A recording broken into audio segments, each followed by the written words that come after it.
তোমার কাস্তে তার প্রিয় তোরে সাপ ও কৃষক ভাই, ফসল কাটার সময় হলে কাটবে সোনার ধান, আর দস্যু যাতে লুটতে আসে কাটবে তাহার প্রাণ, কাটবে তাহার দাম। আমার গ্রহতার পক্ষ থেকে এবার কৃষকদের এক কবিতা।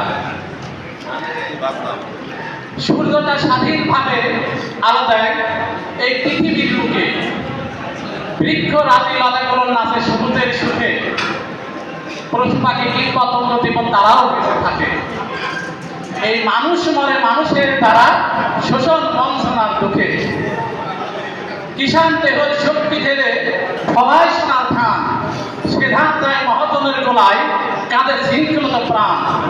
মা ও সন্তান তার প্রধান জ্বালায় কখনো হারায় জ্ঞান, কান্না ছেড়ে যে বিদ্রোহ করে বাঁচাতে মানুষের মা।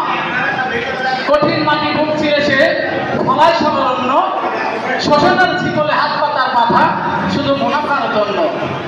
ধীরে ধীরে শুনে মুক্তির ধমনী সোমনায়ের কন্যা, কাস্তে বিদ্রোহ করো জীবন কল্পন্য। শ্রম জেলে দস্যুর দল সম্পদের পাহাড় করে, শ্রমিক ওই পারে করিতে শুধু এই সৃষ্টি শোষণের জীবন ছিঁড়ে। কাস্তে তাতে সামনে আর ভারতে আর আঘাত করে এই শোষণের কুৎসিত সমাজটা থেকে আসিবে আধুনিক সাম্য ফিরে।